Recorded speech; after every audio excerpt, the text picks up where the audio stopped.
In this video, I'm going to reveal to you how retail store owners get massive favorable Yelp reviews in the store in full compliance with Yelp policies. Coming up next on Holy Schmidt. Holy Schmidt! Hi everybody, Jeff Schmidt with holyschmidt.com and welcome to another video. If you are new to our channel and you want to learn how to grow your business, beat the competition, master your business taxes, and other entrepreneurial related stuff, make sure you hit subscribe below and ring the bell so that you don't miss a thing. For those of you that don't know the power of Yelp, you should. Yelp is a platform that allows customers to rate business owners in terms of their experience and product or service. Yelp is one of those things that if you get right, your business can multiply tenfold, maybe even more. But if you get it wrong, you'll actually end up in the poorhouse. This entire video is here to help you get it right. Stick around to the end because the fifth and final recommendation will help you drive more Yelp reviews than the first four combined. And oh, by the way, if you have a suggestion to get more reviews from Yelp, put it in the comment section below so that we can all learn from your experience. Let's begin by talking about what Yelp says you can't do. You can't ask anyone to give you a review. It doesn't matter if it's a really satisfied customer or your best friend, you just can't do it. And of course, and I know this goes without saying, but you can't pay someone to give you a Yelp review. The Yelp algorithm will catch this and you'll be banned from the platform.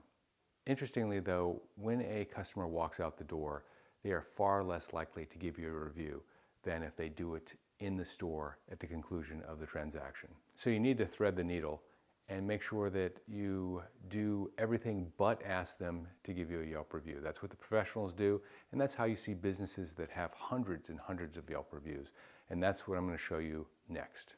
Let's begin by talking about Yelp and two types of Yelp business owners. One is just happy to have a Yelp listing, and maybe you'll get a few reviews, maybe even 5 or 10 over the course of several years. Others are actively managing their Yelp profile, and those are the ones that you see getting 20, 30, 40 reviews a week sometimes without actually breaking the rules of Yelp. Understand, for many businesses, Yelp is the single most important customer, and doing what Yelp requires is of paramount importance to have success on Yelp. At the heart of Yelp is its algorithm. What is the Yelp algorithm? It's the bit of technology that helps determine real reviews from fake reviews. While Yelp doesn't disclose its algorithm, common sense would tell you that 4 of the most important items are these. The first item is the frequency of Yelp reviews. Yelp doesn't know if you have 10 customers or 1,000 customers a day, but what it does know is how long you've been on Yelp and how many reviews you've had in the past.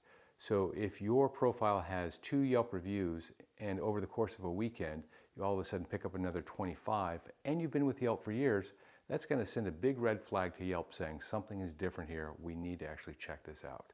Number 2 is the reviewee's prior experience on Yelp. If the reviewee is considered a bot or a bad reviewer, meaning somebody that's just paid to provide reviews to businesses, Yelp will know this and they will flag your business as well if it's a frequent occurrence. The third point is the digital signature of the tablet or iPhone used to give the review. If you are a store owner and you have an iPad and you ask your customers to sign in and give you a favorable review, Yelp will know that it keeps coming from the same device. The fourth item is the reviewer's relationship to the store or the store owner. Oftentimes Yelp can tell when there is a relationship through metadata between the reviewee and the store. The funny thing is, any one of these 4 could be a perfectly legitimate review, and so Yelp would not necessarily penalize you the first time it happens. But it would, of course, look for patterns, and that's what you need to worry about when you're thinking about how you run your Yelp program. Okay, now that you know what Yelp says you can't do, let's talk about what you can do. And to add a little bit of intrigue, I want you to take a look at this. This is a case of 5 1943 steel pennies. These 5 1943 steel pennies will be very important in about 3 minutes. So I'm just going to let that sit in the back of your head until it's time for the great reveal. Okay, here we go. Let's get into it. Number 1 is to provide your customers with concierge service and expert guidance. Everything else we're about ready to talk about won't work if you have unhappy clients or customers.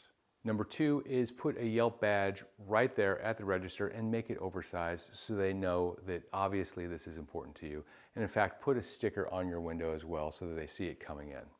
Number 3, while you can't tell anybody to give you a favorable review or any review, you can ask them to check out your Yelp page because of something that's on it that you're proud of. And make sure you put together a really great Yelp page.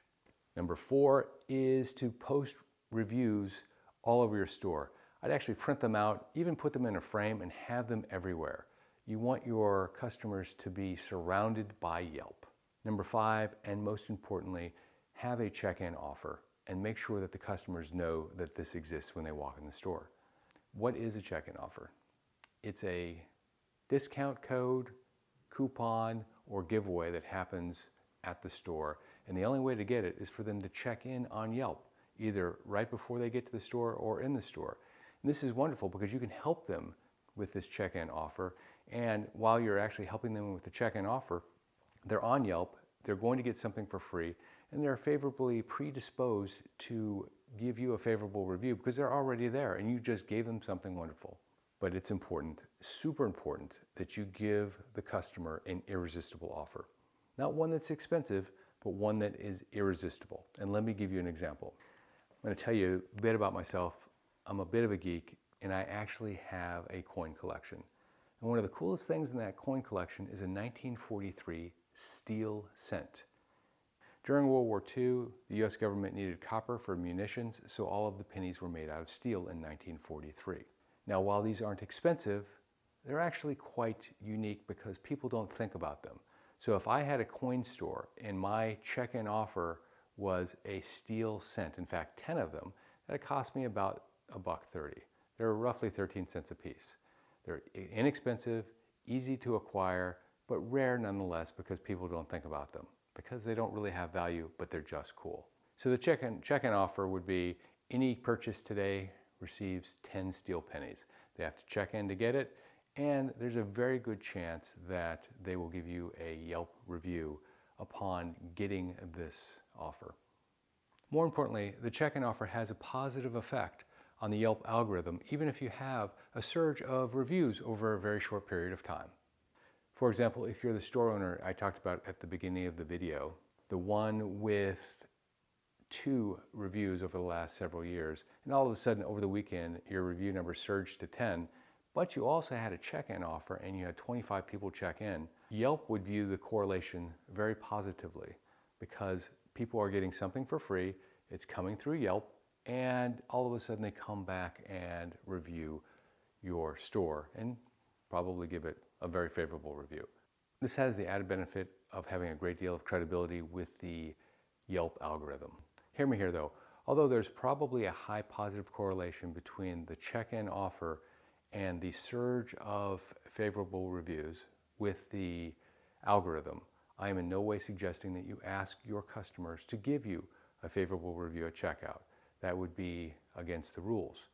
Having said that, I am sure that there are a lot of customers that do get asked at the end of a check-in review for a favorable review, but of course I would never suggest that you do that.